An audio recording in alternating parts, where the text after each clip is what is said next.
السلام علیکم ورحمۃ اللہ وبرکاتہ۔ وعلیکم السلام ورحمۃ اللہ وبرکاتہ۔ الحمد للہ رب العالمین والعاقبۃ للمتقین والصلاة والسلام علی سید الانبیاء والمرسلین وعلی آلہ واصحابہ الطیبین الطاہرین، اما بعد، فاعوذ باللہ من الشیطان الرجیم، بسم اللہ الرحمن الرحیم۔ ان الذین قالوا ربنا اللہ ثم استقاموا تتنزل علیہم الملائکہ الا تخافوا ولا تحزنوا وابشروا بالجنة التي كنتم توعدون۔ صدق اللہ العظیم۔ غوث اعظم بمن بے سر و ساما مدد، قبلہ دین مدد، کعبہ ایمان مدد، انتظار کرم تست من عینی را، اے خدا جو خدا بین و خدا دا مدد۔ بگردہ بے بلا افتاد کشتی، ضعیفان و شکستہ رات و پشتی، بحق کے خواجہ عثمان ہارون، مدد کن یا معین الدین چشتی، مدد کن یا معین الدین چشتی، مدد کن یا معین الدین چشتی۔ الصلاۃ والسلام علیک یا رسول اللہ، یا رسول اللہ، الصلاۃ والسلام علیک یا نبی اللہ، الصلاة والسلام علیک یا نبی اللہ، الصلاۃ والسلام علیک یا حبیب اللہ، الصلاة والسلام علیک یا حبیب اللہ، وعلی آلک واصحابک یا نور اللہ، وعلی آلک واصحابک یا نور اللہ، صلی اللہ تعالی علیہ وسلم۔ صلی اللہ تعالی علیہ وسلم۔ سرتاب قدم ہے تن سلطان زمن پھول، سبحان اللہ، سرتاب قدم ہے تن سلطان زمن پھول، سبحان اللہ، لب پھول دہن پھول، زقن پھول بدن پھول، سبحان اللہ، سبحان واللہ جو مل جائے میرے گل کا سبحان پسینہ، اللہ، سبحان مانگے نہ کبھی عطر نہ پھر چاہے دلہن پھول، سبحان اللہ، دل اپنا بھی شیدائی ہے اس ناخن پاکا، سبحان اللہ، اتنا بھی مہ نو پہ نہ اے چرخ کہن پھول، دندان و لبو زلف و رخ شاہ کے فدائی، ہے در عدن لال یمن مشک ختن پھول، سبحان اللہ، اور کیا بات رضا سبحان اللہ، اس چمنستان کرم کی، سبحان اللہ، سبحان کیا بات رضا اس چمنستان کرم کی، زہرا ہے کلی جس میں حسین اور حسن پھول۔ سبحان اللہ، سبحان آیہ کریمہ پڑھی گئی آج کی اس چوتھی نشست میں۔ ان الذین قالوا ربنا اللہ ثم استقاموا تتنزل علیہم الملائکہ الا تخافوا ولا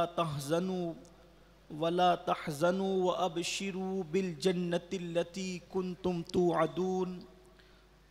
یعنی جن لوگوں نے کہا بے شک ہمارا رب اللہ ہے، ثم استقاموا، پھر اس پر وہ استقامت انہوں نے ظاہر کی اور وہ اس پر ڈٹ گئے۔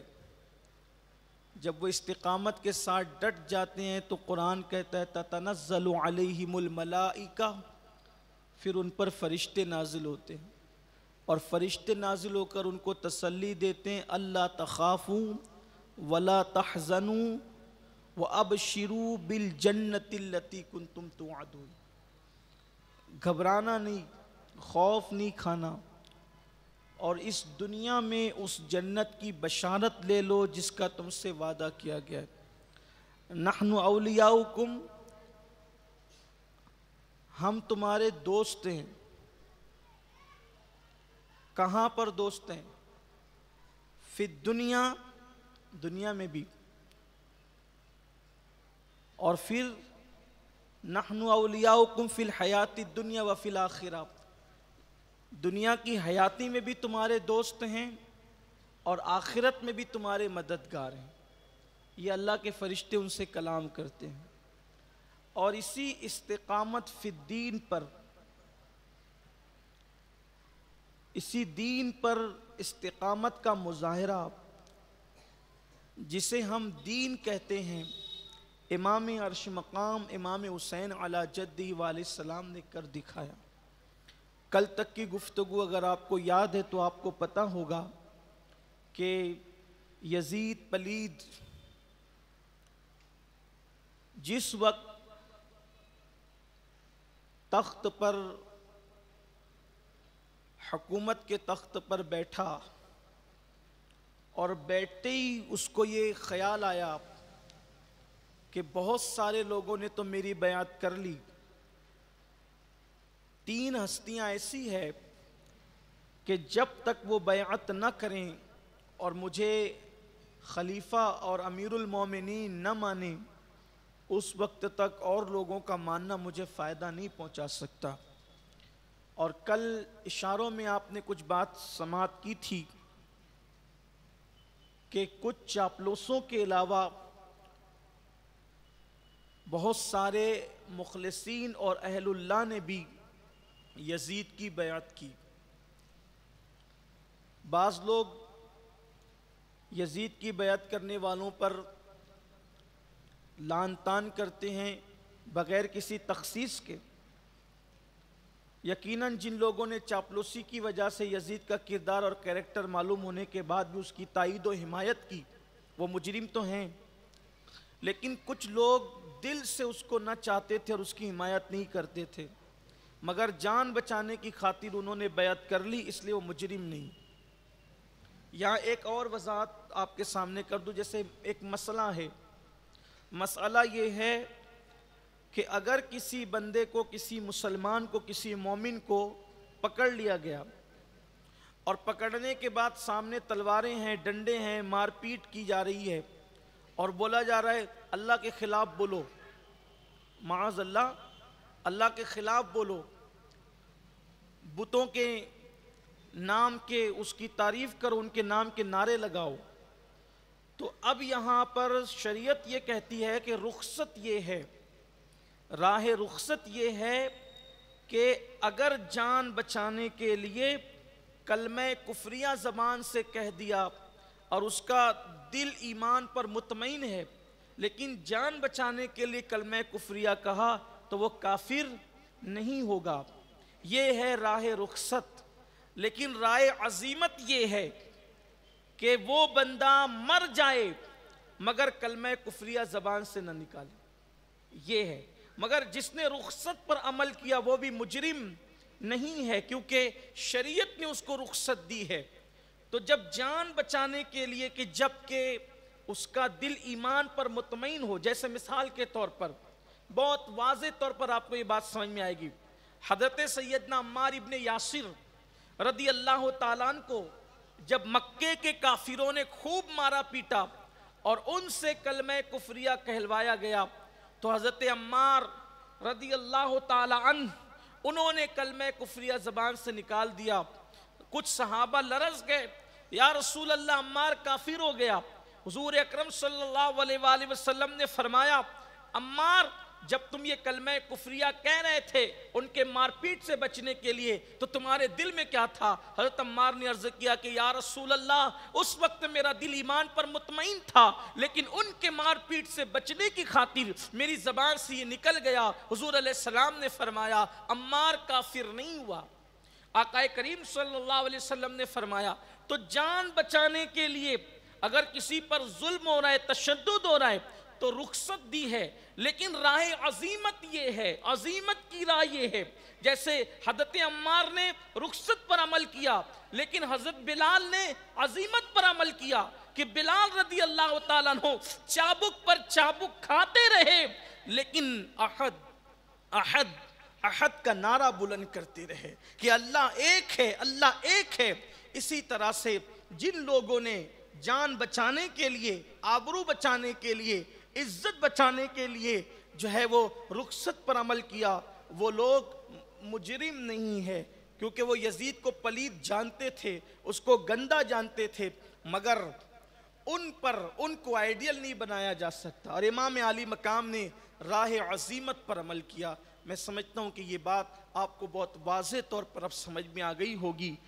اب امام علی مقام کا جو معاملہ ہے کہ یزید کے دل و دماغ میں وہ کھٹک رہا تھا کہ ان کو کس طریقے سے راہ سے ہٹایا جائے۔ وہ جانتا تھا جب تک کہ خون رسول جس کی رگوں میں ہے اس کو اپنے راستے سے نہیں ہٹاؤں گا، اس وقت تک میں چین سے حکومت نہیں کر سکوں گا۔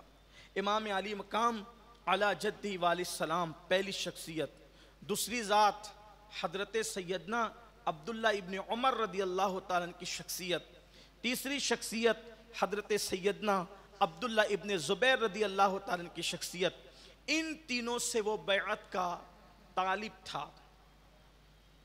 اور آپ غور کریں، بادشاہ بن کر انسان دیتا ہے، لیکن یہ شان حسین ہے کہ یزید بادشاہ بن کر بھی مانگ رہا تھا، بادشاہ بن کر بھی وہ سوال، یہ در آل رسول ہے۔ اگر کوئی بادشاہ بن کر تخت پر بیٹھ جائے تو بھی وہ دے نہیں سکتا، مانگتا ہی رہتا ہے، اور وہ مانگتا ہی رہا۔ اور امام علی مقام نے ایسے سخی تھے کہ اس کو ہاتھ تو نہیں دیا، ہاتھ نہ دے کر امام نے دین کی آبرو بچائی۔ توجہ فرمائیں، ہاتھ نہ دے کر دین کی آبرو بچائی، لیکن کچھ تو دینا تھا، اس لیے کہ ہاتھ دے دیتے تو دین کی آبرو چلی جاتی، اور کچھ نہ دیتے تو خاندان کی سخاوت کی آبرو چلی جاتی۔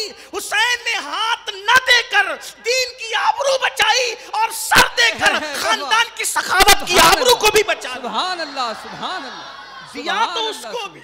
سبحان اللہ، کیا بات ہے، سبحان اللہ، سبحان اللہ، سبحان اللہ، سبحان اللہ، سبحان اللہ، دیا تو اس کو بھی، سبحان اللہ، مگر دین کی آبرو بھی بچائی، سبحان اللہ، اور خاندان کی روایت بھی بچائی، خاندان کی ریت بھی بچائی، اس لیے کہ نسلیں ہیں کریموں کی، لجپال گھرانہ ہے، آؤ در زہرا پر پھیلائے ہوئے دامن، نسلیں ہیں کریموں کی، لجپال گھرانہ ہے۔ اس خاندان کی تو سخاوت ہی الگ ہے۔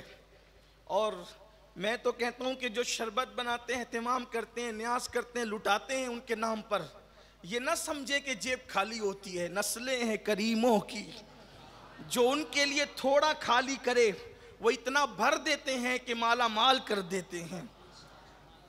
بات آگے بڑھانے سے پہلے اگر اجازت ہو تو عرض کروں، ایک مرتبہ تینوں بھائی ایک ساتھ حج کے لیے نکلے۔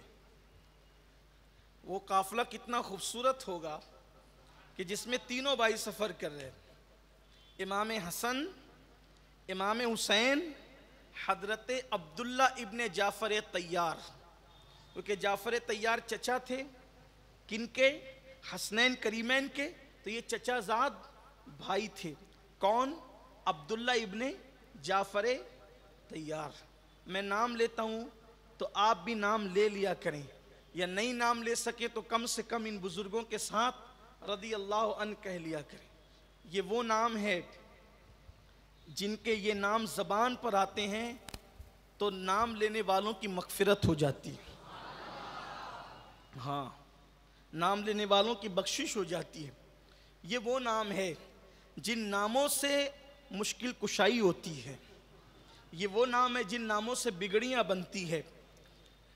تو حضرت امام حسن، امام حسین اور حضرت سیدنا عبداللہ ابن جعفر طیار، یہی سیدہ زینب کے شوہر بھی ہیں، حضرت عبداللہ ابن جعفر طیار۔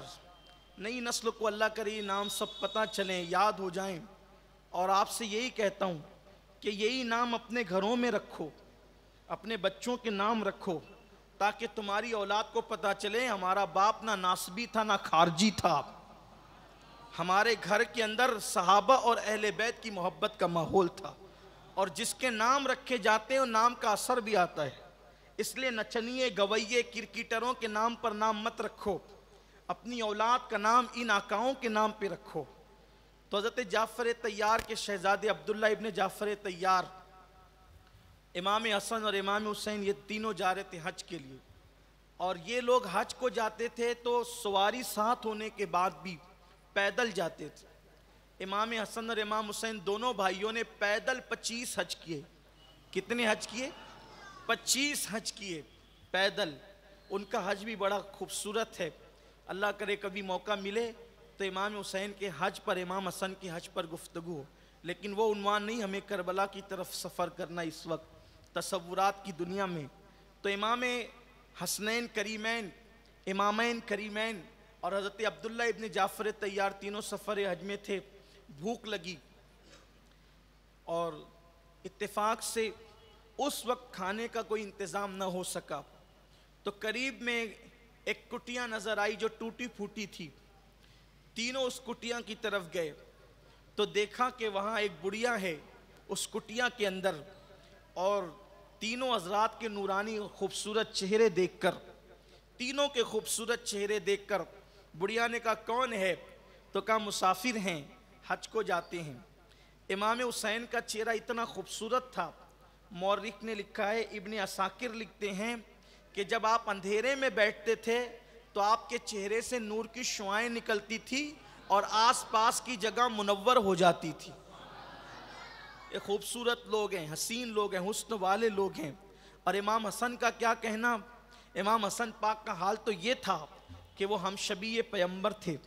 اب وہاں حسن کیا بیان کیا جائے؟ اگر یہ کہا جائے کہ وہ حسن ہے اے سید ابرار تمہارا، اللہ بھی ہے طالب دیدار تمہارا، کیوں دید کے مشتاق نہ ہو حضرت یوسف، اللہ کا دیدار ہے دیدار تمہارا، تو وہ حسن مصطفیٰ کے عکس کو امام حسن کہتے ہیں۔ کون سا حسن؟ وہ حسن اے سید ابرار تمہارا، وہ سید ابرار کے حسن کی تصویر کا نام ہے حسن حسن۔ حسن حسن مصطفیٰ جان رحمت کی تصویر، اور حضور اکرم صلی اللہ علیہ وآلہ وسلم نے یہ نام جو ہے اللہ اکبر رکھے اس لیے تھے تاکہ ان کے ظاہری اور باطنی حسن کا پتہ لوگوں کو چل جائے۔ لوگ اگر حسن کو غلط پڑھیں تو کیا پڑھیں گے؟ حسن کو کوئی غلط پڑھے تو کیا پڑھیں گے؟ حسن پڑھیں گے۔ یعنی جن کے نام غلط پڑھے جائیں تو بھی حسن ہی پڑھا جاتا ہے۔ اور اگر حسین کو غلط پڑھیں گے تو کیا پڑھیں گے؟ حسین پڑھیں گے۔ آپ دیکھیں تو صحیح، یعنی کہ ان کے نام بھی کوئی بگاڑ کر غلط کرنا چاہیں تو اس کی غلطی میں بھی کیسا حسن نکھر کر کے آتا ہے۔ یہ نام وہ نام ہے، اور ان کے ناموں سے پہلے کائنات میں یہ نام کسی کے رکھے نہیں گئے۔ قدرت نے ان ناموں کو پردہ غیرت میں چھپا رکھا تھا کہ حسن سے پہلے کوئی حسن نہیں ہوگا، اور حسین سے پہلے بھی کوئی حسین نہیں ہوگا۔ اور یہ بات بھی کہہ دوں کہ حسن سے پہلے تو کوئی حسن نہیں، حسین سے پہلے بھی کوئی حسین نہیں، اور حسن اور حسین کے بعد بھی اب نہ کوئی حسن ہو سکتا ہے نہ کوئی حسین ہو سکتا ہے۔ جتنے بھی نام اب حسن اور حسین رکھے جاتے ہیں وہ غلام حسن تو ہو سکتا ہے، اب مطلق حسن کوئی نہیں ہو سکتا، اس لیے کہ حسن ہونے کے لیے حسین جیسا چھوٹا بھائی چاہیے، فاطمہ جیسی امی چاہیے، علی جیسا بابا چاہیے، خدیجہ جیسی نانی چاہیے، اور مصطفیٰ جان رحمت جیسا نانا چاہیے۔ لا سکتا ہے کوئی؟ لوگ کہتے ہیں جوئے شیر لانے کے برابر ہے۔ چلے کوئی جوئے شیر بھی تو کہیں سے ایڈجسٹ کر لے گا، لیکن یہ خاندان کہاں سے لائے گا؟ یہ خاندان کہاں سے لائے گا؟ بے دم یہی تو 5 ہے، بے دم یہی تو 5 ہے، بے دم یہی تو 5 ہے، مقصود کائنات خیر النساء حسین و حسن مصطفیٰ علی۔ یہ وہ خاندان ذی شان ہے جن کے گھر میں بے اجازت جبرائیل آتے نہیں، قدر والے جانتے ہیں قدر شان اہل بیت۔ بڑھیا کی کٹیا میں گئے، مسافر حج کو جاتے ہیں، بھوک لگی ہے کھانے کے لیے، سوچا کہ کہیں رکیں، تو آپ کی کٹیا میں بڑھیا کے یہاں ایک بکری کا بچہ تھا، غریب تھی، اس نے ذبح کیا اور کھلا دیا۔ اس کے بعد یہ حضرات کچھ اس کو تحفے تحائف دے کر چلے گئے۔ اس کا بوڑھا شوہر آیا، آنے کے بعد پوچھا بچہ کدھر ہے؟ کہا کہ کچھ مہمان تھے، حج کو جاتے تھے، بھوکے تھے، میں نے کھلا دیا۔ کہا پھر ہم لوگ کے پاس تو وہی ایک تھا۔ کہا کوئی بات نہیں، میں نے مہمان تھے کھلا دیا۔ کچھ تحفے تحائف دے کر گئے، اس کے بعد حج کے وہ کر کے وہ واپس ہوئے۔ حسن اتفاق اس بڑھیا کو اور اس کے شوہر کو مدینہ منورہ کا سفر کی سعادت نصیب ہوئی۔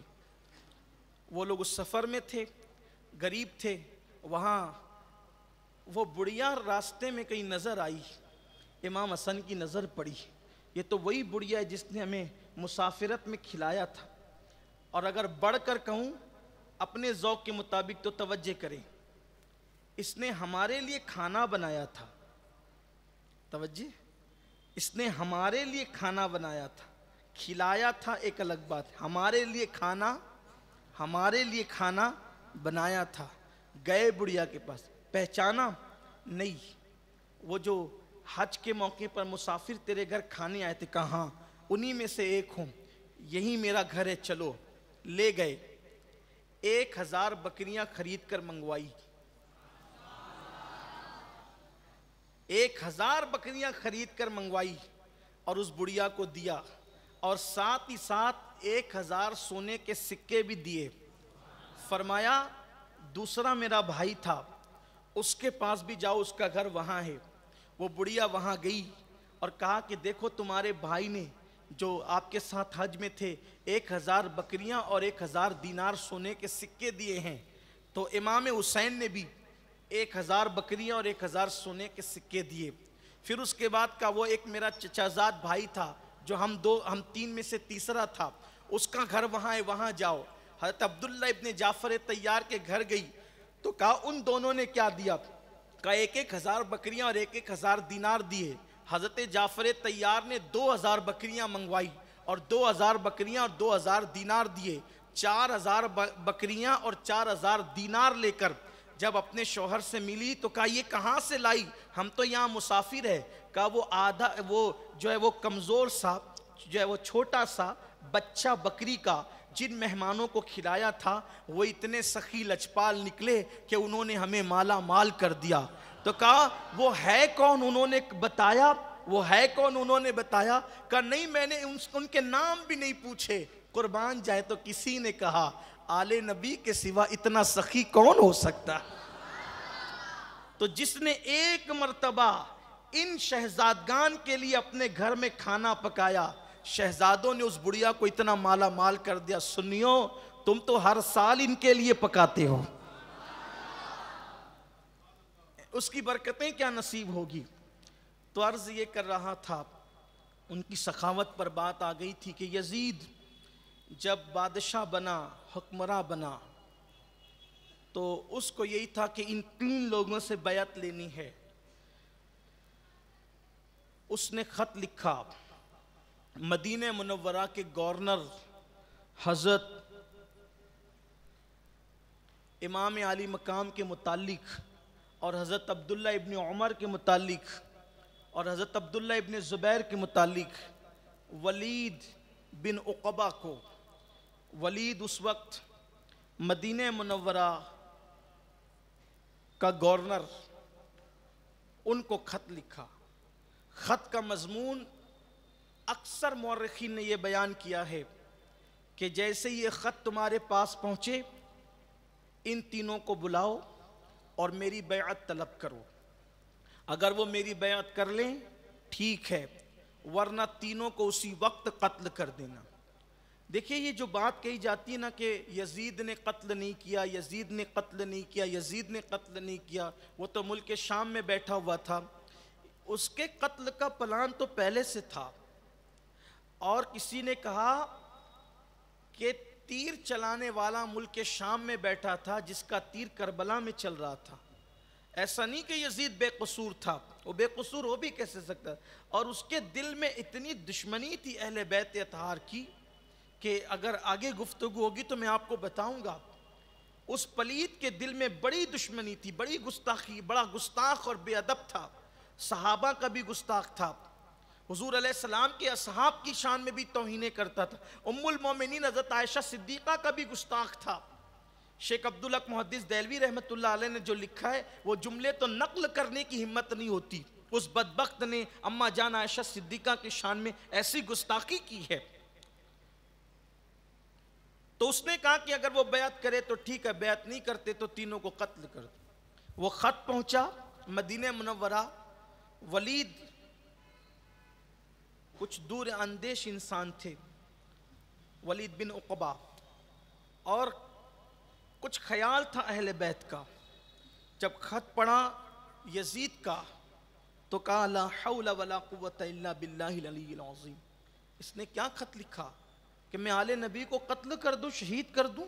پھر ولید نے کہا اگر قتل حسین کے بدلے میں مجھے پوری دنیا کی حکومت بھی دے دی جائے میں قتل نہیں کروں گا، اور سزا کے طور پر یہ بات لکھی تھی کہ اگر تم نے ان تینوں کو میری بیعت نہ کرنے کی بنیاد پہ قتل نہیں کیا تو میں تمہیں مدینہ منورہ کی گورنری سے معزول کر دوں گا۔ ولید نے کہا مجھے 1000 مرتبہ مدینہ منورہ کی گورنری سے معزول ہونا گوارا ہے، لیکن مجھے امام علی مقام کا قتل گوارا نہیں ہے۔ پھر ولید نے سوچا کہ یہ معاملہ کیسے حل ہو، تو ولید جانتا تھا کہ ایک شخص مدینے میں جو رہتا ہے وہ ہے مروان، اور اس کا دماغ لومڑی کی طرح ہے، لومڑی کی عیاری اور مکاری اس کے دل و دماغ کے اندر ہے۔ مروان کو بلایا، کہا مروان دیکھ یہ معاملہ اور یہ خط آیا ہے، میں کیا کروں؟ مروان نے کہا بلاؤ۔ تو اس وقت جب بلانا بھیجا گیا امام علی مقام کو، حضرت عبداللہ بن زبیر کو اور حضرت عبداللہ ابن عمر کو، تو اس وقت یہ دونوں حضرات حضرت عبداللہ ابن زبیر اور سیدنا امام حسین یہ دونوں مسجد نبوی شریف میں ہی موجود تھے۔ ایک شخص آیا اور آنے کے بعد کہا کہ امیر تم کو بلاتے ہیں۔ عبداللہ ابن زبیر بڑے ذہین آدمی، انہوں نے کہا امام اس وقت امیر تو لوگوں سے ملتا نہیں، اس نے اس وقت بلایا کیوں ہے؟ امام علی مقام نے کہا دور اندیشی دیکھو، امام علی مقام کی ذہانت دیکھو، بھئی جس نے رسول اللہ کا جو ہے وہ لعاب اور زبان چوس کر حضور علیہ السلام کی صحبت میں رہ کر اونٹنیاں عقل پا جاتی تھی، اونٹنیاں جانور عقل پا جاتے تھے، چرند پرند عقل پا جاتے تھے، حضور اکرم صلی اللہ علیہ وآلہ وسلم جتنی دیر جانوروں پر بیٹھے ہوتے اتنی دیر تک کے جانور پیشاب اور پاخانہ نہیں کرتے تھے۔ جانوروں کو یہ شعور تھا، شعور آپ اندازہ کریں حضور اکرم صلی اللہ علیہ وسلم کی صحبت میں رہنے کا اثر، کہ پرندوں کو یہ پتا تھا کہ کرنا کیا نہیں کرنا، جو وہ ہرنیوں کو پتا تھا کہ کرنا اور کیا نہیں کرنا، کنکریوں کو پتا تھا کرنا کیا نہیں کرنا، تو وہ تو شہزادہ رسول امام علی مقام جس کی پرورش جس کی تربیت اللہ کے رسول صلی اللہ علیہ وآلہ وسلم نے کی۔ جب عبداللہ ابن زبیر رضی اللہ تعالیٰ نے فرمایا کہ اس وقت امیر کسی سے ملتا نہیں ہے، ولید بن عقبہ اس وقت بلانا کیسا؟ امام نے فرمایا ایسا لگتا ہے کہ حضرت امیر معاویہ کا انتقال ہو گیا اور یزید تخت نشین ہو گیا اور ہمیں چپکے چپکے بیعت کے لیے بلایا جا رہا ہے۔ کہا پھر کیا کریں گے؟ امام نے فرمایا میں جاؤں گا، بات کروں گا، دیکھتے ہیں معاملہ کیا ہے، اور میں چند ساتھیوں کے ساتھ جاؤں گا۔ اور پھر امام نے قاصد سے کہا تم چلو میں آتا ہوں۔ حضرت عبداللہ بن زبیر نے کہا اچھا ٹھیک ہے میں آتا ہوں۔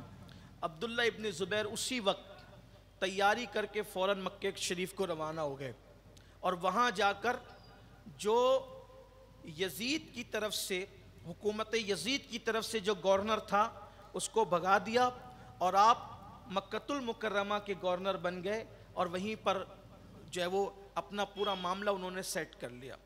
امام علی مقام چند جوانوں کے ساتھ گئے، فرمایا تم باہر رکو، آواز تیز ہو تو تم اندر چلے آنا۔ آپ اندر گئے اور سلام کے کلمات کہہ کر ولید کے پاس بیٹھ گئے۔ ولید نے کہا کہ شام سے خط آیا ہے. کیا خط آیا ہے؟ خط یزید نے بھیجا ہے اور لکھا ہے کہ حضرت امیر معاویہ کا انتقال ہو گیا. آپ نے انا للہ پڑھی, تعزیت کے الفاظ کہے, اور اس کے بعد کہا پھر, تو کہا یزید نے بیعت کا مطالبہ کیا ہے. امام نے فرمایا مجھ جیسا انسان چھپ چھپا کر کیسے بیعت کرے گا, تنہائی میں کیسے بیعت کرے گا؟ باہر اعلان کرو, مجمع عام میں بات کرو, پھر دیکھا جائے گا. تو مروان موجود تھا. ولید نے کہا اچھا ٹھیک ہے, کوئی بات نہیں, ایسا ہی ہوگا. مروان نے کہا ولید ان کو جانے مت دے, ان کو یہیں قتل کر دے, ورنہ اس کے بعد یہ ہاتھ نہیں آنے والے. امام نے کھڑے ہو کر کہا تو مجھے قتل کرے گا, تو مجھے قتل کرے گا, یا یہ مجھے قتل کریں گے؟ ولید نے کہا حضرت آپ تشریف لے جائیں, یہ ایسی بات کرتا ہے. آپ نے فرمایا کہ اگر تم لوگوں نے قتل کی سازش کی انجام کو پہنچیں گے. لیکن پھر ہمت نہیں ہوئی مروان کی کچھ کہنے کی, اور امام علی مقام نکلے. واپس نکلنے کے بعد امام گھر گئے, چہرے پر افسردگی کے آثار تھے. گھر والوں کی طرف سے سوال ہوا امام کھلا ہوا چہرہ افسردہ کیوں ہے؟ آپ نے فرمایا وہ وقت آ چکا جس کی بار بار پیشین گوئیاں کی جاتی تھی. امام علی مقام کے ساتھ یہ جو حادثہ ہوا, واقعہ کربلا, یہ اچانک نہیں تھا, بلکہ بار بار حضور علیہ السلام اس کو دہراتے رہے. اور خاندان نبوت میں حضرت عبداللہ ابن عباس کہتے ہیں اہل بیت کے بچے کو معلوم تھا کہ امام حسین کربلا میں شہید ہوں گے. حتیٰ کہ جب جنگ صفین کے موقع پر مولائے کائنات کربلا سے گزرے, مولا علی پاک کربلا سے گزرے, تو کربلا کی زمین پر رک کر آپ رونے لگے. دیکھو یہاں میں ایک بات آپ سے کہنا چاہتا ہوں, میں قطعاً صفائی کے لیے نہیں کہہ رہا ہوں, آپ کی تعلیم کے لیے کہہ رہا ہوں. ہاں ہم صفائی پیش نہیں کر رہے ہیں, ہمیں کسی کی سند کی یا صفائی کی ضرورت نہیں ہے. کہ یہ جو بار بار کہا جاتا ہے نا کہ کربلا کے واقعات سن کر سنا کر روتے ہیں, یہ رافضیوں کا طریقہ ہے. میں کہتا ہوں کہنے والے صرف ایک مرتبہ کم سے کم خطبات محرم ہی پڑھ لیں, جنہیں ہم فقیہ ملت کہتے ہیں نا, ان کی کتاب ہی پڑھ لیں, یا کم سے کم ایک مرتبہ علامہ ارشد القادری کو پڑھ لیں, یا کم سے کم ایک مرتبہ علامہ نظامی کو پڑھ لیں, یا کم سے کم ایک مرتبہ سید نعیم الدین مراد آبادی کو پڑھ لیں, یا کم از کم بہت مختصر سی کتاب آئین قیامت وسطائے زمان حسن بریلوی کی کتاب ہی پڑھ لیں.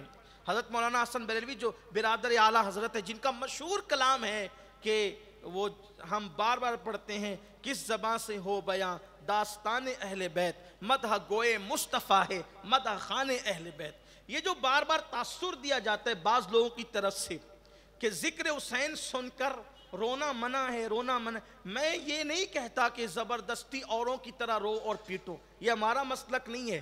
لیکن محبت کے کچھ تقاضے ہوتے ہیں, کچھ تقاضے محبت ہوتے ہیں, محبت کے تقاضے ہوتے ہیں. بیٹے کی میت پہ روتے ہیں لوگ, اور برسوں کے بعد مرا ہوا بیٹا یاد آ جاتا ہے تو بھی لوگ روتے ہیں لوگ. تو جب برسوں کے بعد مرا ہوا بیٹا یاد آئے, جب اس کی محبت رلا سکتی ہے, تو برسوں کے بعد اگر داستان حسین رلاتی ہے تو میں سمجھتا ہوں کہ یہ رافضیت نہیں بلکہ یہ محبت ہے. ہم ماتم والے لوگ نہیں, نہ ماتم کے قائل ہیں, ہم ماتم کو حرام سمجھتے ہیں. لیکن یہ بات یاد رکھیں کہ جب بھی کربلا لوگوں کے سامنے بیان ہوا تو اہل محبت کی آنکھیں ضرور بھیگی ہیں, دل ضرور نرم پڑے ہیں. حضرت مولا کائنات علی مرتضیٰ کرم اللہ تعالی وجہ الکریم جب کربلا شریف سے گزرے, صفین کے موقع پر سفر میں تھے, کربلا میں رکے اور آپ کی آنکھوں میں آنسو تھے. لوگوں نے پوچھا کیوں رو رہے ہیں آپ؟ علی پاک روئے, علی روئے, علی. خیبر میں جو نہ روئے, خندق میں جو نہ روئے, بدر و احد میں جو نہ روئے, جو ڈٹ جائے وہ کربلا میں آ کے روتے ہیں. محبت رلا رہی ہے. تو پوچھا کہ یہ آپ کیوں رو رہے ہیں؟ فرمایا کہ یہ کربلا ہے, کربلا وادی طف ہے یہ, اور یہیں پر میرا بیٹا حسین اپنے تمام آوان و انصار کے ساتھ شہید ہوگا. یعنی جگہ بھی پتہ ہے, اور اتنا ہی نہیں, یہ بھی پتہ ہے کہ یہاں ان کے اونٹ بیٹھیں گے, یہاں ان کے خیمے لگیں گے, یہاں ان کے کجاوے رکھے جائیں گے. اونٹ کے اوپر جو لکڑی کا حصہ ہوتا ہے نا اس کو کجاوا کہتے ہیں، یعنی کہ کجاوا کہاں رکھا جائے گا یہ بھی نبی کے گھر والوں کو پتا تھا، باب مدینۃ العلم کو یہ بھی پتا تھا، اور آپ رو رہے تھے وہاں کربلا شریف کے اندر۔ میرے پیارے آقا صلی اللہ علیہ وسلم کے پیارے دیوانوں، تو کربلا بہت مشہور تھی، داستان کربلا بھی مشہور تھی، یہ واقعات اللہ کے رسول علیہ السلام نے بیان کیا، مولائے کائنات نے بیان کیا، سیدہ فاطمۃ الزہرا نے بوقت وصال بیان کیا، یہ سب بیان ہوتے رہے، یہ حادثہ اچانک نہیں تھا۔ اور پھر اس کے بعد آپ دیکھیں، ابھی اگر وقت رہا تو ہم اس پر آئیں گے کہ جس دن حضور اکرم صلی اللہ علیہ وسلم کی گود میں امام حسین کو لایا گیا، تو اس وقت پہلی مرتبہ جب حسین پاک اپنے نانا کی گود میں آئے تھے، اس وقت حضور کی آنکھوں میں آنسو تھے، اور حضور دعا کر رہے تھے اللہم آت الحسین صبرا و اجرا، کہ اللہ میرے حسین کو صبر اور اجر عطا فرما۔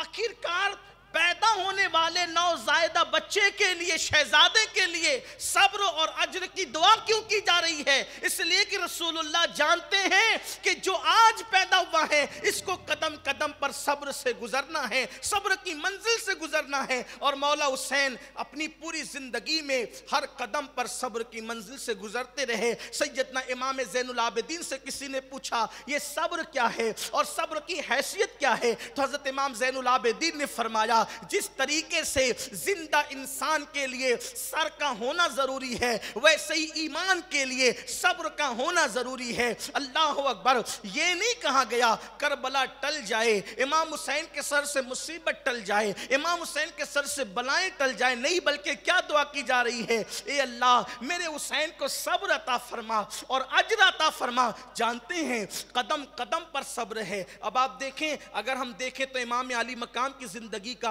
یہ گوشہ بھی بیان کیا جا سکتا ہے، لیکن وقت کی ہم ابھی اس کو تیزی سے گزریں گے۔ حسین صبر کے راستے میں جو ہے وہ منزل بمنزل کیسے آگے بڑھتے ہیں، دیکھو صبر کی کیفیت کیا ہے اور کیسے گزرے ہیں امتحان سے۔ ابھی 7 سال کی عمر ہے کہ نانا جان کا وصال ہو گیا، کتنا غم ہوگا، کتنی تکلیف ہوگی، کس طریقے سے اداسی ہوگی۔ اللہ اکبر، 7 سال کی عمر ہے اور نانا جان کا وصال ہو گیا۔ جب دوسرے لوگوں پر غم کی یہ کیفیت تھی کہ جنات رو رہے تھے، دیواروں سے رونے کی آواز آ رہی تھی، جنگلوں بیابان سے رونے کی آواز آ رہی تھی، اس وقت مولا حسین پاک جو نانا کی گود میں بیٹھتے تھے، جو نانا کے کندھوں پہ بیٹھتے تھے، جو نانا کی زلف معمبر کو پکڑ کر کے جو ہے وہ کندھوں پہ بیٹھ کے سواری کیا کرتے تھے، یہ آپ نے بار بار سنا ہے نا اپنے خطبہ سے کہ ایک دن دیکھا گیا کہ مولا حسین پاک کہتے ہیں نانا مجھے سواری چاہیے، مجھے سواری چاہیے، تو اللہ کے حبیب علیہ السلام نے اپنے گھٹنے زمین پہ رکھے اور ہاتھوں کو زمین پہ رکھا، کہا لو حسین تمہاری سواری آ گئی۔ پھر اس کے بعد پیٹھ پہ بٹھایا، کہنے لگے نانا لوگوں کی سواریوں کو تو لگام بھی ہوتی ہے۔ حضور علیہ السلام نے اپنی زلف عنبری کو ان کے ہاتھوں میں دے دیا۔ آپ غور تو کریں، یہ پیار تھا، یہ پیار تھا امام علی مقام۔ ایک مرتبہ گھر کے قریب سے گزرے تو رونے کی آواز آئی، فرمایا فاطمہ کون رو رہا ہے؟ عرض کی بابا جان حسین روتے ہیں۔ سرکار نے فرمایا انہیں رلایا مت کرو، یہ روتا ہے تو میرا دل دکھتا ہے۔ یہ آقا کریم کی محبت تھی۔ اب بتائیں جب امام علی مقام 7 سال کی عمر میں جب نانا کے وصال کا صدمہ کتنا رہا ہو، ابھی نانا کے وصال کے صدمے کے زخم دل سے گئے بھی نہیں تھے کہ ٹھیک 6 مہینے کے بعد امی کا وصال ہو گیا، ماں کا سایہ سر سے اٹھ گیا، اور اس کے بعد پھر امام علی مقام کو چند سالوں کے بعد والد کا سایہ سر سے اٹھا، اور پھر اس کے ٹھیک 10 سال کے بعد بھائی کا سایہ سر سے اٹھا، اس کے ٹھیک 10 سال کے بعد کم و بیش جو ہے وہ 50 میں امام کی شہادت ہوئی امام حسن پاک کی، اور 61 میں کربلا کا واقعہ پیش آیا، اور اس درمیان میں جو ستایا گیا وہ الگ، وہ ایک داستان ہی الگ ہے۔ اگر ایک ایک لمحہ، ایک ایک سال، 56 سال میں سے ایک ایک سال اگر بیان کیا جائے، زبان پہ میں قابو نہیں، دل میں ہمت نہیں، کلیجہ کانپ جائے، اور وہ بھی کسی ایسے آدمی سے جس کی خون کی شریانیں اس عرش مقام کی شریانوں، خون کی شریانوں سے منسلک ہوتی ہو، ان کے لیے تو قطعاً ممکن نہیں۔ لیکن صرف یہ بات اس لیے بیان کی جاتی ہے تاکہ ہمیں عبرت ہو کہ انہیں کتنا ستایا گیا ہے۔ آنکھ میں آنسو، پریشان کیا جانا، ستایا جانا، گالیاں دیا جانا اور ان کا صبر کرنا۔ اللہ اکبر۔ تو امام علی مقام علی جدی علیہ السلام نے گھر پہ کہا کہ جس کی پیشین گوئیاں اور غیب کی خبریں تھی، اب ویسا لگتا ہے کہ وہ وقت آ چکا۔ یزید بادشاہ بن بیٹھا اور بیعت کا مطالبہ ہے اس کی طرف سے، کیا کیا جائے؟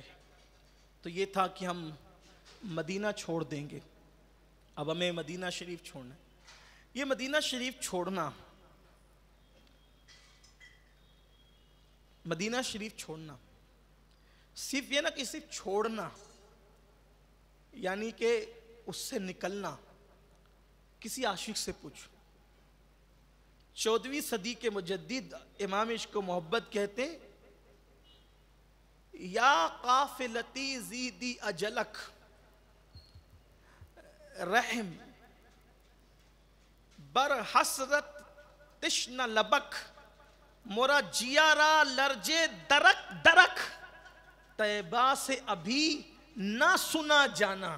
جانے کی بات مت کر، اے میرے قافلے والوں، مدینہ منورہ میں میری مدت قیام اور بڑھا دو، اس لیے کہ جب میں یہ سنتا ہوں کہ مدینے سے جاؤ تو میرا دل دھک دھک کرنے لگتا ہے۔ جو مہینے بھر کے لیے 14ویں صدی والا عاشق، 14ویں صدی کے بعد جو پیدا ہو، وہ عاشق اگر ایک مہینے کے لیے چلا جائے تو وہ کہتا ہے کہ میرا دل دھک دھک کرنے لگتا ہے یہ سن کر کہ مدینے سے جانا ہے۔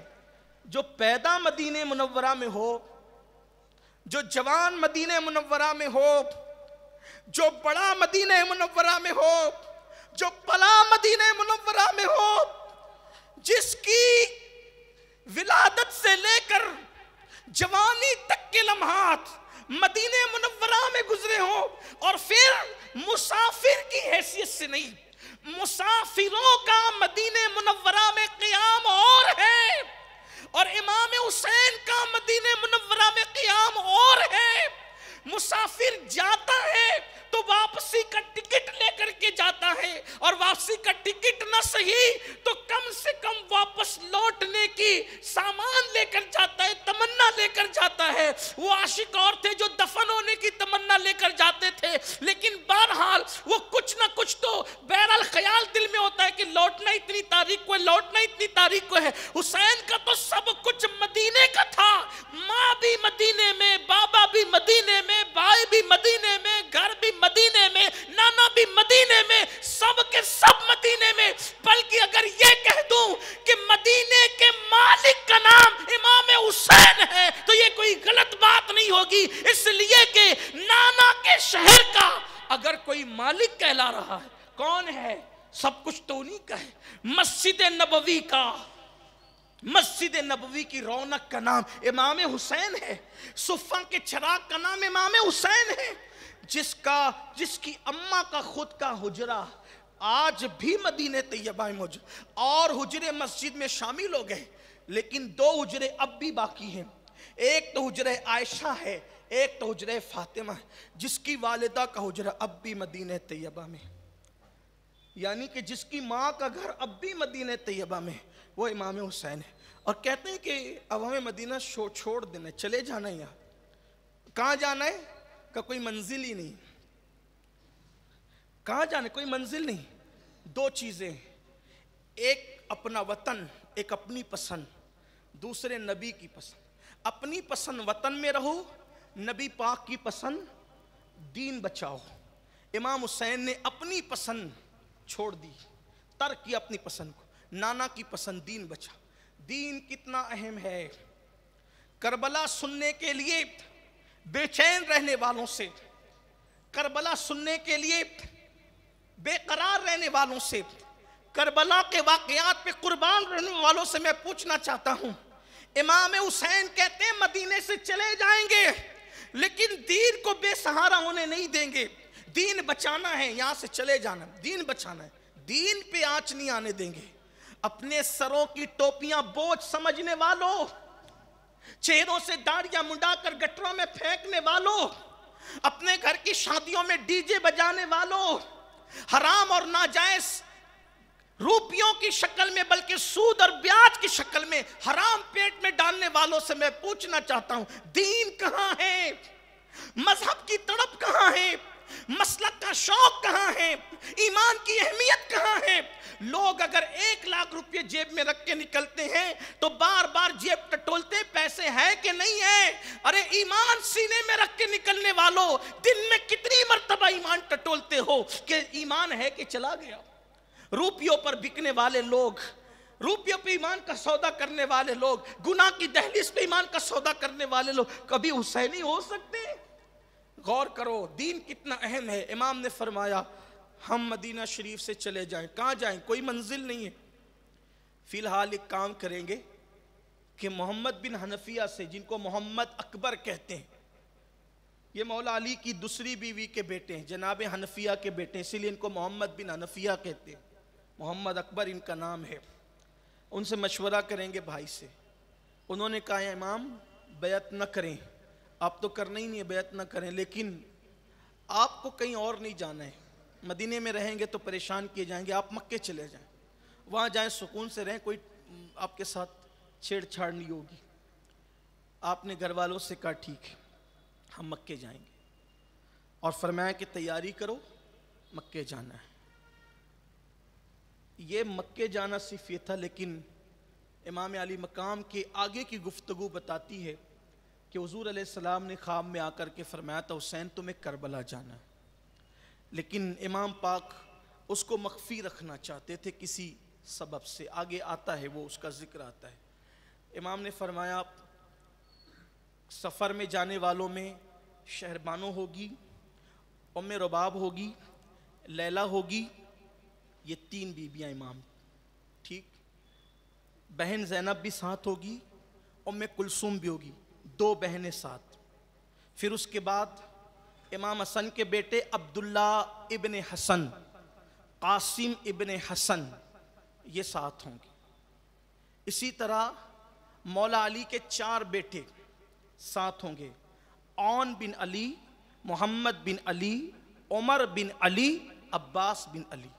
مورخین نے اور بھی 2 نام لکھے ہیں، عثمان بن علی اور ابو بکر بن علی، یہ بھی لکھیں، اس لیے کہ مولا کائنات کے یہ 2 شہزادوں کے علاوہ تقریباً 17 اولادیں اور بھی تھی۔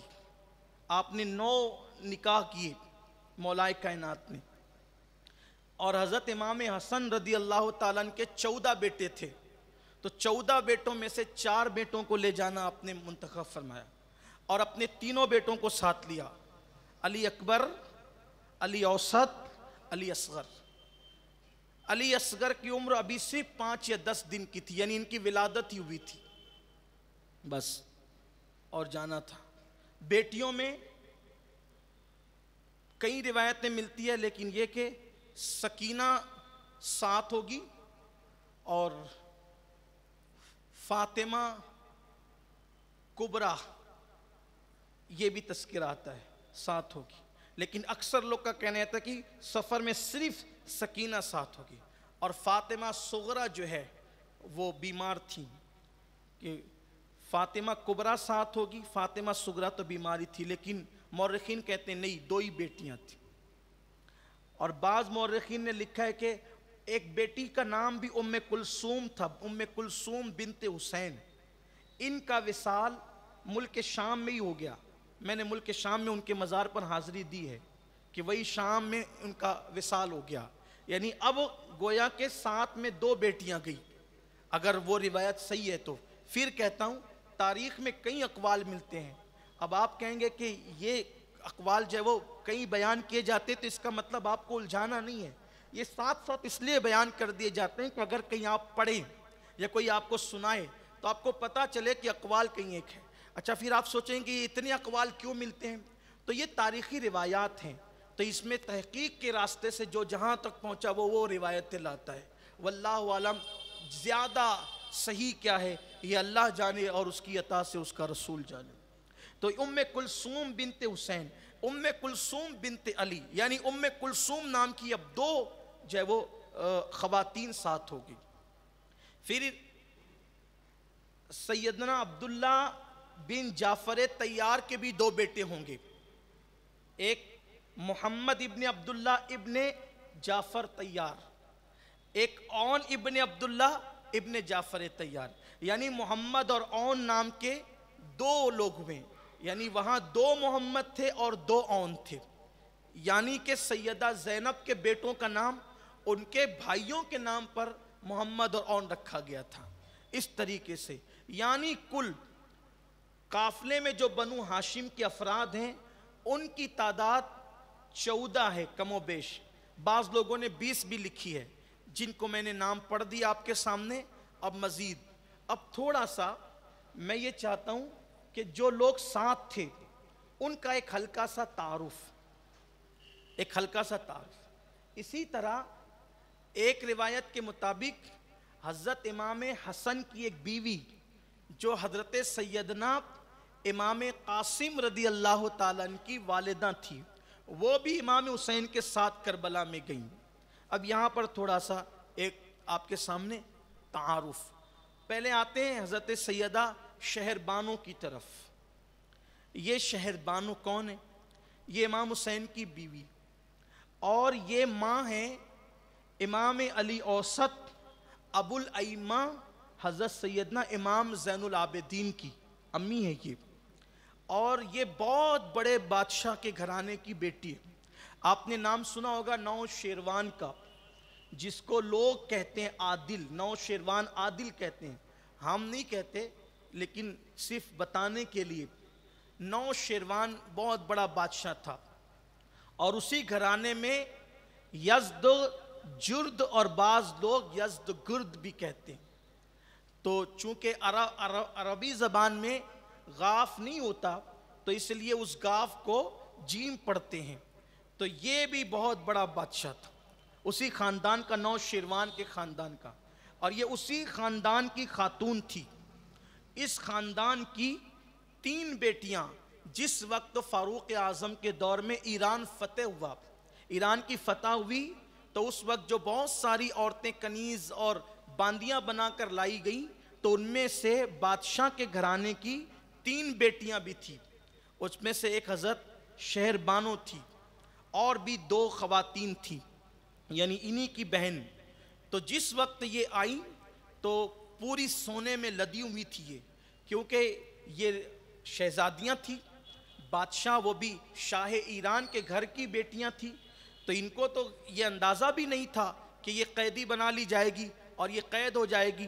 تو جس وقت ان کے سپاہی اور ان کے گھر کے مرد ان کو چھوڑ کر کے بھاگے، تو مسلم فوج نے جب اسلام کا پرچم لہرایا تو اس وقت یہ ساری عورتیں ان کے ہاتھ آ گئی۔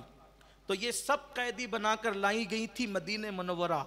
جب مسجد نبوی شریف کے صحن میں ان کو بٹھایا گیا تو ساری لڑکیاں ڈری سہمی تھی، سب ڈری سہمی تھی، لیکن ایک خاتون، ایک شہزادی ان میں سے، وہ بہت غصے میں تھی، وہ تھی تو سونے میں لدی ہوئی لیکن تھی غصے میں، اور وہ اپنی زبان میں کچھ کہہ رہی تھی، حالانکہ دیار غیر میں جبکہ کنیز اور باندی کی حیثیت سے کہیں لا کر بٹھایا گیا ہو، اس وقت اظہار غصہ کرنا یہ کسی کی جرات اور بہادری کی دلیل ہی ہو سکتی تھی۔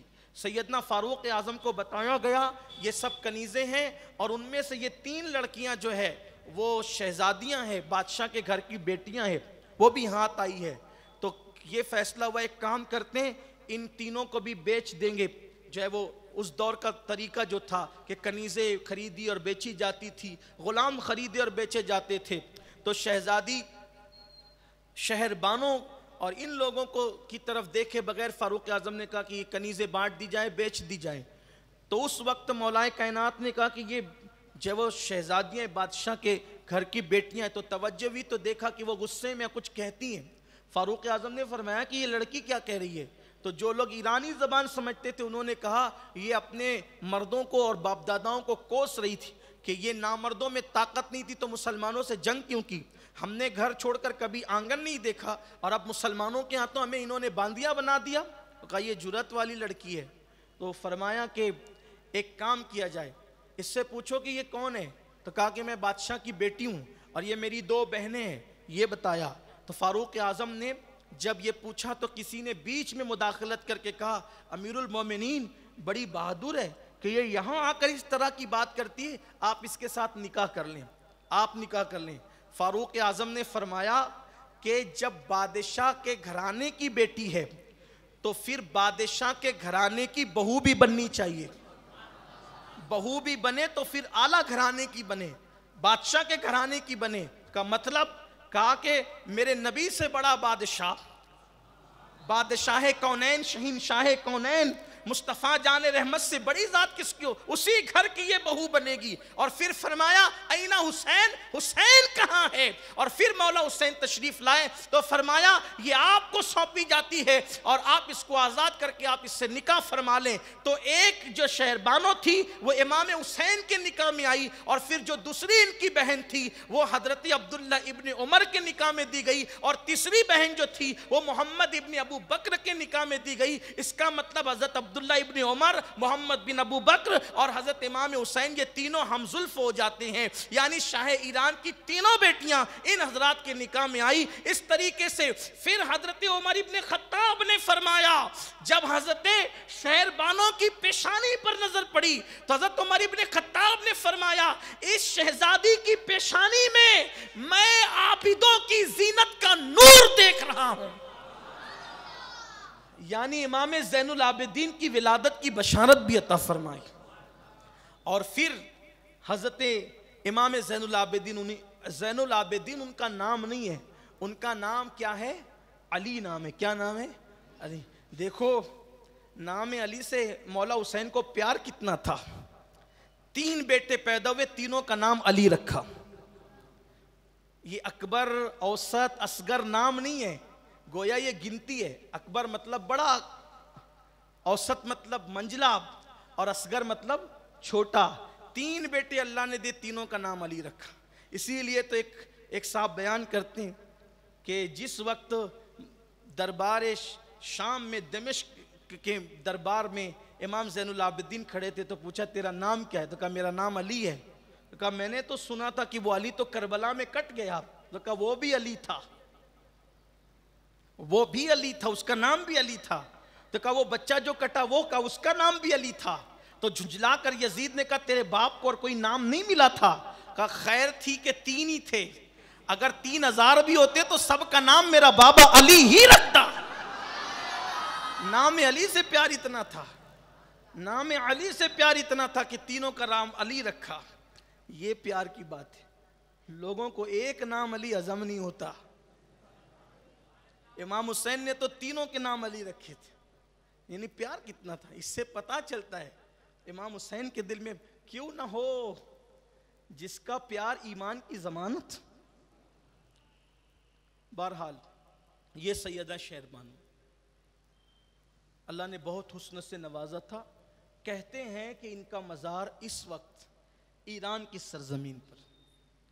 پھر اس کے بعد امام علی مقام کی بڑی بہن، جن کو ہم اور آپ امام حسین کے بعد کربلا کا بڑا کردار مانتے ہیں اور مورخین نے مانا ہے، سیدہ زینب کبریٰ رضی اللہ تعالیٰ عنہ و سلام اللہ علیہ۔ یہ 5 جمادی الاول 5 ہجری میں مدینہ منورہ میں پیدا ہوئی، یعنی کہ ابھی حضور علیہ السلام ظاہری طور پر حیات تھے۔ حضور تشریف لائے، سیدہ فاطمہ کے گھر میں یہ پہلی بیٹی تھی، اس لیے کہ پہلے امام حسن پیدا ہوئے، پھر امام حسین، اور اب پہلی شہزادی تھی۔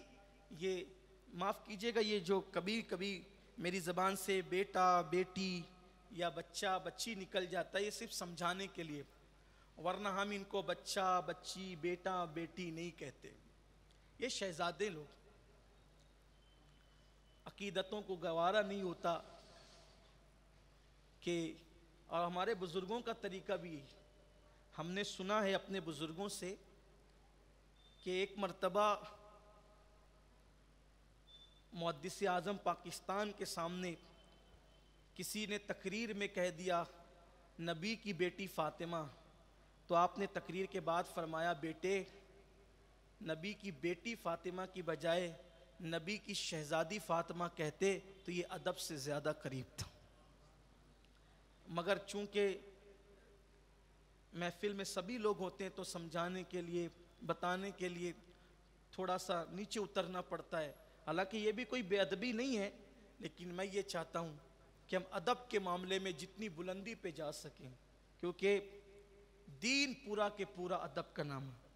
الدین کلہ ادب، پورا کے پورے دین کا نام ادب۔ ادب جتنا ادب ہوگا اتنا دین ہوگا۔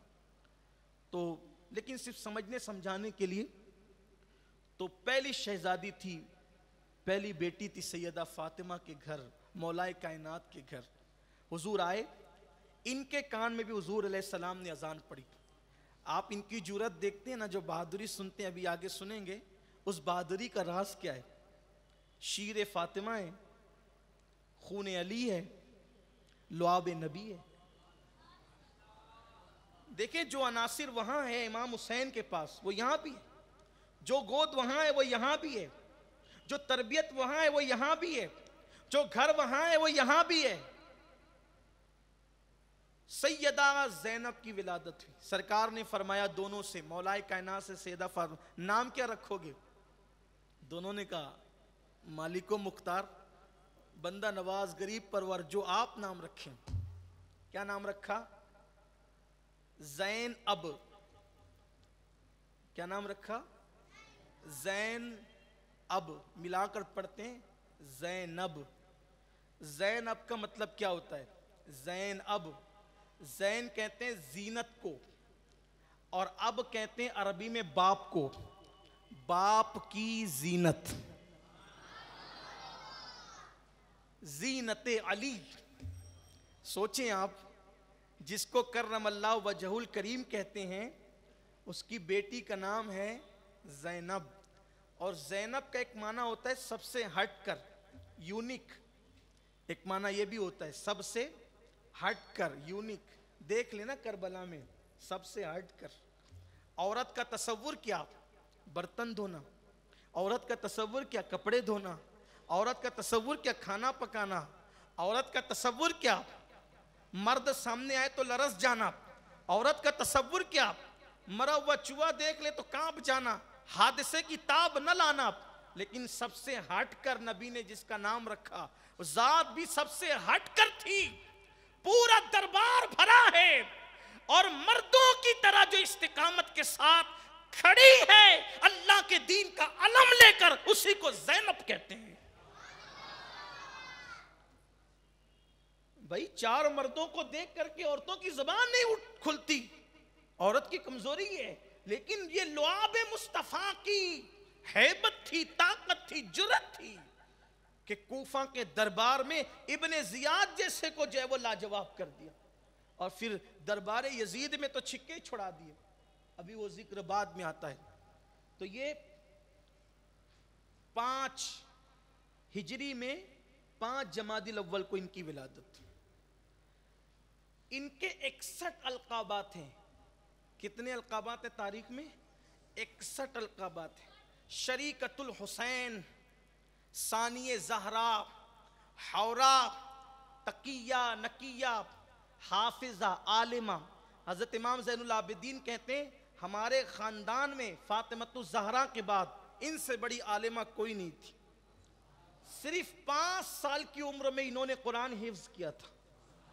سیدہ زینب رضی اللہ تعالیٰ عنہ نے صرف 5 سال کی عمر میں قرآن شریف حفظ کیا تھا، یعنی قرآن مقدس کی تکمیل ہو رہی تھی، اور ساتھ ساتھ سیدہ زینب کا حفظ قرآن بھی مکمل ہو رہا تھا۔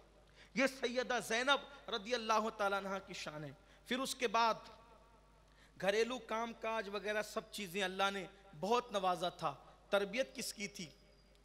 گود، کبھی علی پاک کی گود میں، کبھی نبی پاک کی گود میں، کبھی سیدہ فاطمہ کی گود میں۔ ایک مرتبہ تلاوت کرتے کرتے اوڑنی سر سے نیچے آ گئی۔ سیدہ نے کہا زینب، اللہ کا ذکر کھلے سر نہیں کرتے۔ اس دن جو دوپٹہ ڈالا ہے، پھر کبھی دوپٹہ سر سے نیچے نہیں آیا۔ یہ سیدہ زینب کی طرح ثانی زہرا کہتے ہیں، چہرہ بھی تھا ویسا اور کردار بھی ویسا تھا۔ بڑی سخی تھی، بہت سخاوت اللہ نے دی تھی، اللہ نے بہت سخی بنایا تھا ان کو۔ کوئی مدینہ منورہ کی خاتون گھر آتی تھی تو کبھی خالی لوٹ کر نہیں جاتی. فرماتی تھی کہ سائل کو خالی لوٹانا، سائل کو خالی لوٹانا یہ مومن کی شان نہیں ہے. کچھ نہ کچھ دے دیا کرو، کچھ نہ کچھ عطا کر دیا کرو. مستحق ہو تو بھی دیا کرو، غیر مستحق ہے تو بھی دیا کرو. جب عمر بڑھی تو فاروق اعظم کے دور خلافت میں ان کا رشتہ اشعث بن قیس نے پہلے مانگا. یہ اشعث بن قیس جس کا ذکر کل آپ سن چکے ہیں، یہ جادہ کا باپ، تو اس نے پہلے مانگا، مولا علی نے منع کر دیا. پھر حضرت جعفر طیار کے بیٹے حضرت عبداللہ بن جعفر. یہ عبداللہ بن جعفر کون ہے؟ جب جعفر طیار کی شہادت ہو گئی تو ان کی اہلیہ رونے لگی، کہا کہ اب ان بچوں کا کون ہے؟ تو حضور علیہ السلام نے فرمایا تھا ان کا والی میں ہوں. پھر حضور علیہ السلام نے ان کو اپنی پرورش میں لے لیا. سرکار علیہ السلام کے وصال کے بعد حضرت عبداللہ بن جعفر کی پرورش مولائے کائنات نے کی. اب دیکھیں، دونوں کو دیکھیں کہ سیدہ زینب کی پرورش کہاں ہو رہی ہے؟ ایک تو نبی کے پاس، ایک تو مولا علی کے پاس. اور حضرت عبداللہ بن جعفر جو ان کے شوہر پرورش کہاں ہو رہی ہے؟ ایک تو نبی پاک کے پاس اور ایک تو مولا علی کے پاس. جب وہ جوان ہوئے تو پھر ان کی طرف سے رشتہ مانگا گیا تو مولائے کائنات نے ان کا رشتہ کر دیا. حضرت عبداللہ بن جعفر طیار بہت مالدار تھے. مدینہ منورہ میں 4 لوگ بڑے سخی مانے جاتے تھے اور چاروں مالدار بھی تھے. ایک امام حسن، دوسرے امام حسین، تیسرے عبداللہ بن عباس، چوتھے عبداللہ بن جعفر طیار. ان چاروں کی سخاوت بہت مشہور تھی اور چاروں مالدار تھے. بڑی دولت تھی، اللہ نے بہت دولت سے نوازا تھا. یہاں ایک غلط فہمی کا ازالہ بھی ہوتا ہے کہ حسنین کریمین کو لوگ کبھی کبھی سمجھتے ہیں کہ بیچارے بڑے فاقہ کش ہوں گے. بیچارے بولتے ہیں لوگ، ارے ان کو بیچارہ کیسے کہتے ہو جو پوری کائنات کا چارہ ہے؟ پوری کائنات کا چارہ گر جو ہو. اس سے یہاں لوگوں کو تھپکیاں دی جاتی ہے، یار غریب ہے تو رہو، مفلس ہے تو رہو، بھیک منگی ہو تو رہو. اس لیے کہ یہ سب غریب لوگ تھے. کس نے کہا غریب لوگ تھے؟ جو ایک اجنبی بڑھیا کو 1000 بکریاں خرید کر ایک وقت میں دے دیں، 50 ہزار لوگوں کا قرضہ چکا دیں. حضرت اسامہ بن زید حالت سکرات کے قریب تھے.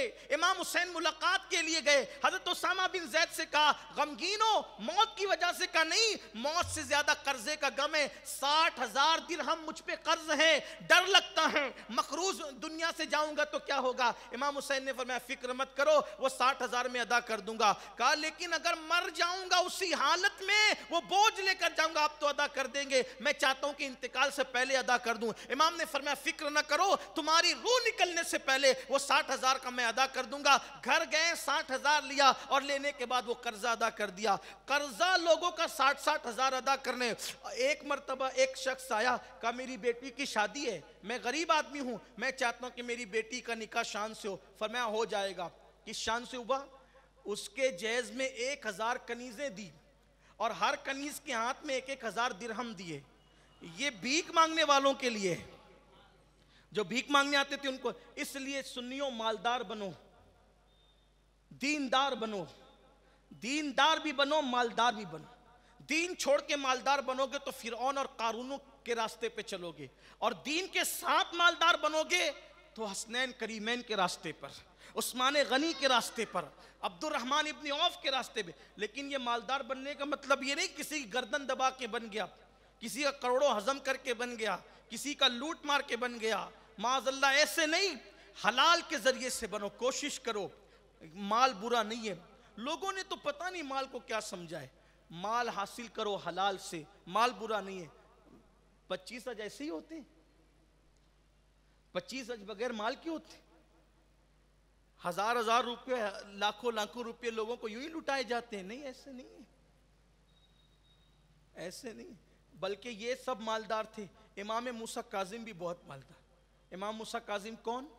امام جعفر صادق کے بیٹے. وہ کون؟ امام باقر کے بیٹے. وہ کون؟ امام زین العابدین کے بیٹے. وہ کون؟ امام حسین کے بیٹے. بہت قیمتی جوتے پہنتے تھے امام موسیٰ کاظم، بڑے قیمتی جوتے. ایک دن کسی حاسد نے کہا، ہے نا، حسد کرنے والے کپڑے بھی دیکھتے ہیں جوتے بھی دیکھتے ہیں، تو کسی حاسد نے کہا او نبی کے بیٹے ہو کر اتنے مہنگے جوتے. جوتے پہ نظر پڑی نا. کہا ہاں. کہا کہ بات اتنی ہے، اس شوق سے جوتے اتنے مہنگے پہنتے ہیں کہ تم جیسے دنیا داروں کی نظریں ہمیشہ ہماری پیروں پر ہو، تمہاری نظریں پیروں کے اوپر نہ جائے، اسی لیے قیمتی جوتے پہن رکھے ہیں۔ امام جعفر صادق نے بہت قیمتی جبہ پہن رکھا تھا، ایک آیا لو آل نبی ہو کر اتنا قیمتی، فوراً جبہ اٹھایا تو نیچے ٹاٹ کا لباس تھا، کہا یہ کیا ہے؟ کہا یہ تم جیسے مکاروں کے لیے ہے اور یہ ٹاٹ یار کے لیے۔ تو وہاں سب مالداری لوگ ہیں، اور اگر آپ کہیں گے جب مالدار ہے تو فاقہ کیوں؟ وہ اللہ کے لیے۔ پیٹ پہ پتھر کیوں؟ اللہ کے لیے۔ یہ چیز ہے۔ تو سیدہ زینب کا نکاح جس کے ساتھ ہوا، عبداللہ بن، بہت مالدار تھے وہ، اللہ نے بڑی دولت دی تھی ان کے ساتھ۔ اتنے بڑے گھر میں رہ کر بھی مزاج نہیں بدلا سیدہ زینب کا، بچوں کی پرورش، شہزادوں کی پرورش بھی ایسے ہی کی۔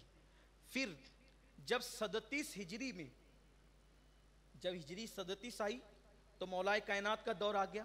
تو مولائے کائنات کے دور میں مدینہ منورہ سے دارالخلافہ منتقل ہو کے کہاں چلا گیا؟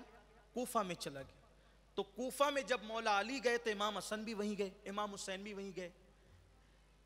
اسی طرح حضرت عبداللہ بن جعفر طیار، عبداللہ ابن عباس، سب لوگ ادھر منتقل ہو گئے، تو سیدہ زینب بھی وہاں منتقل ہو گئی۔ جب سیدہ زینب وہاں منتقل ہو گئی، کیونکہ کوفہ بھی نیا نیا بسا ہوا تھا، 16 یا 17 ہجری میں کوفہ بسا ہے۔ کب بسا ہے کوفہ؟ 16 یا 17 ہجری میں کوفہ بسا ہے، کیونکہ مدائن جب فتح ہوا تو مدائن کی ہوا راس نہیں آئی، تو لوگوں نے کہا کہ بھئی کوئی نیا شہر بساؤ، تو فاروق اعظم کے دور میں یہ علاقہ کوفہ بسایا گیا۔ اس کی عمر بہت زیادہ نہیں تھی ان دنوں، اگر 37 ہجری میں زیادہ سے زیادہ کتنا ہوتا ہے؟ 17 کے اگر قائم ہوا تو 37 ہجری میں کتنا ہوگا؟ 17-18 سال کا وقفہ گزرا ہوگا، نہیں بستی تھی۔ تو کوفہ کی سرزمین پر عورتوں میں سب سے پہلے کسی نے اگر خطاب، واعظ و نصیحت اور درس قرآن شروع کیا ہے تو وہ سیدہ زینب کی ذات ہے، یہ سیدہ زینب ہے۔ اور اس کے بعد پھر کربلا میں جو آپ ان کا کردار دیکھتے ہیں، جو ان کا کردار ہے وہ آگے انشاءاللہ آتا ہے، یہ سیدہ زینب۔ پھر امام حسین کی دوسری بہن، حالانکہ مجھے ہمارے احباب کا بالخصوص مولانا کا حکم ہے کہ سارے کردار کو تفصیل سے پڑھوں، لیکن اگر تفصیل سے پڑھیں گے تو پھر اس کے لیے ایک نئی محفل چاہیے، لیکن میں سمجھتا ہوں کہ اتنا ذکر بھی اللہ کے کرم سے بہت ہے، کیونکہ اور سالوں میں تو شاید یہ بھی نہ ہو سکا، یہ پہلی مرتبہ ہو رہا ہے۔ تو امام علی مقام کی یہ بڑی بہن، امام حسین اتنا احترام کرتے تھے ان کا کہ جب یہ امام حسین سے ملنے آتی تو امام حسین ان کے لیے اٹھ کر کھڑے ہو جایا کرتے۔ خاندان میں بڑی تعظیم تھی ان کی، اور ان کا قول خاندان میں قول فیصل مانا جاتا، کسی بھی معاملے میں جب یہ کوئی مشورہ دیتی تو پورا خاندان اس پر جمع ہو جاتا تھا، پورے خاندان کے اندر بڑا احترام تھا، بڑی تعظیم تھی۔ سیدہ فاطمہ کی بڑی شہزادی، سیدہ فاطمہ کی دوسری شہزادی حضرت ام کلثوم بنت علی، یہ سگی بیٹی ہے سیدہ فاطمہ الزہرا کی، یہ سیدہ زینب کی چھوٹی بہن۔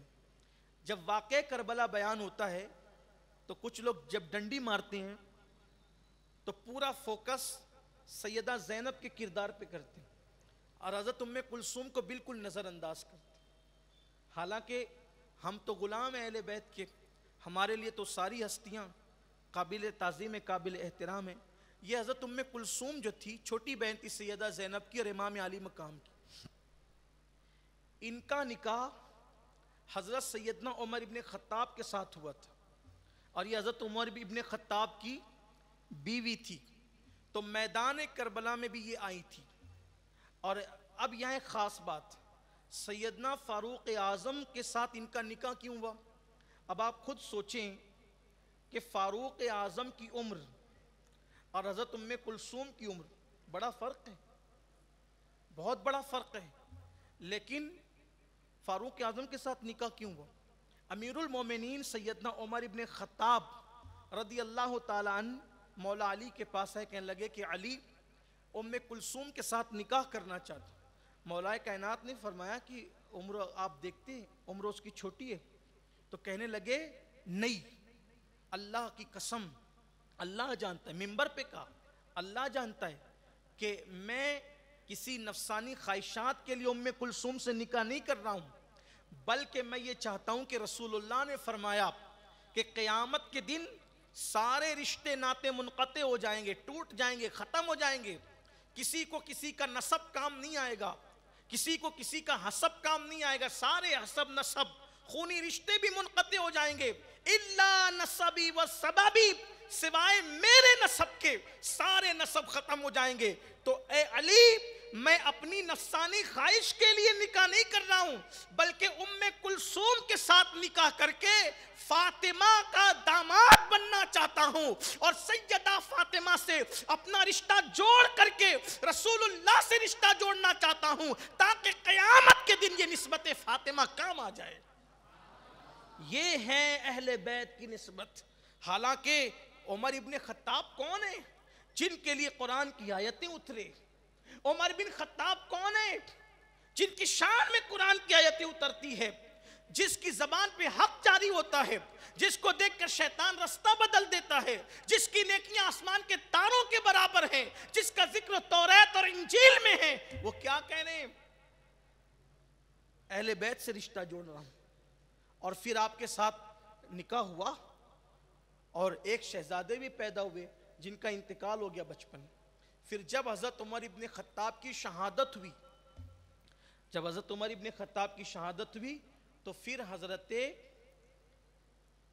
محمد ابن عبداللہ، حضرت محمد ابن جعفر، ایک تو حضرت عبداللہ ابن جعفر ہے، دوسرے محمد ابن جعفر. حضرت عمر ابن خطاب کی شہادت کے بعد محمد ابن جعفر طیار کے ساتھ پھر آپ کا دوسرا نکاح ہوا. یہاں تھوڑی سی وضاحت کرنا چاہتا ہوں، بہت خاص بات. اگر برا لگے تو معاف کر دینا، لیکن کہنا چاہتا ہوں. آپ نے اس سے پہلے کی نشست میں بھی سنا کہ حضرت اسماء بنت امیس رضی اللہ تعالی عنہا، پہلے ان کا نکاح حضرت جعفر طیار کے ساتھ ہوا، ان کی شہادت کے بعد حضرت ابوبکر صدیق کے ساتھ ہوا، ان کے وصال کے بعد ان کا نکاح مولا کائنات کے ساتھ ہوا.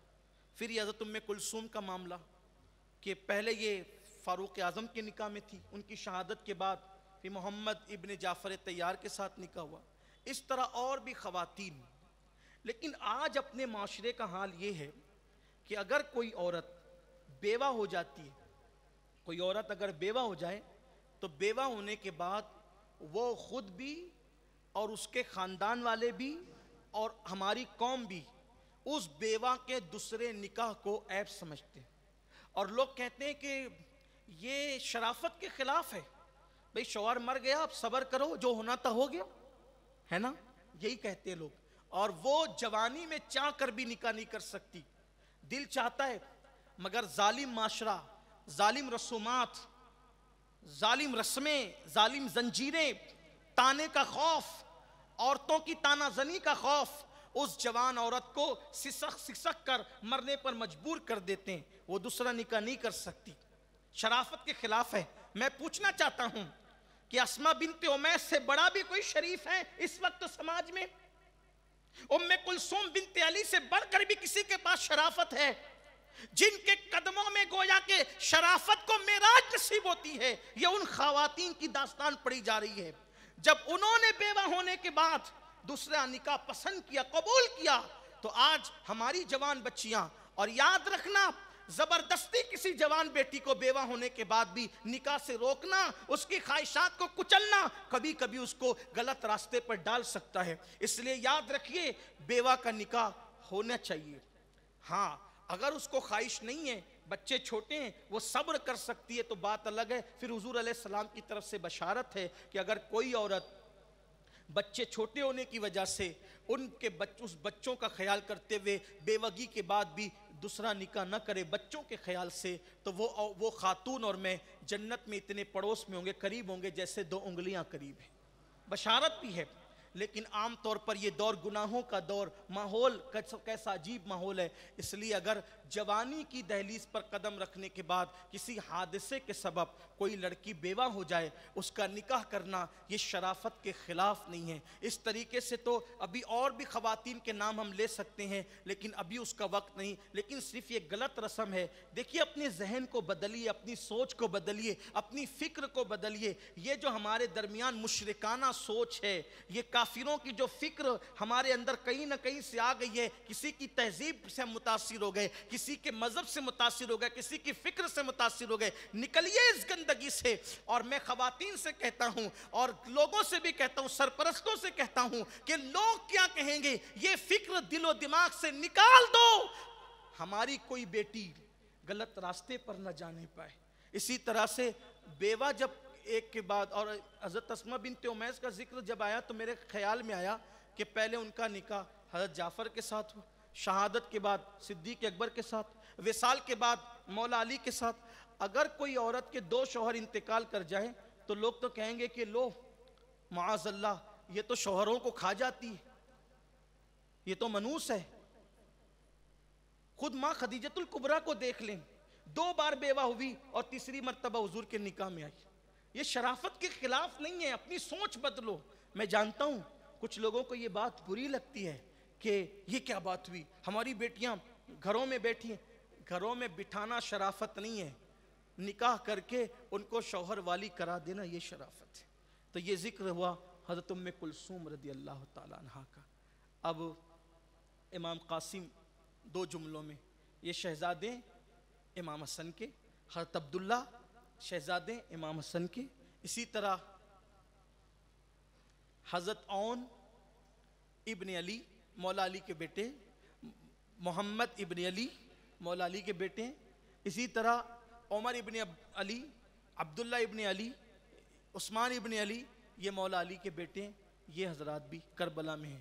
پھر اس کے بعد حضرت عباس رضی اللہ تعالیٰ، قمر بنو ہاشم. اب میں چاہتا ہوں کہ 2 جملوں میں نہیں پڑھوں، یہ کل انشاءاللہ تعالیٰ.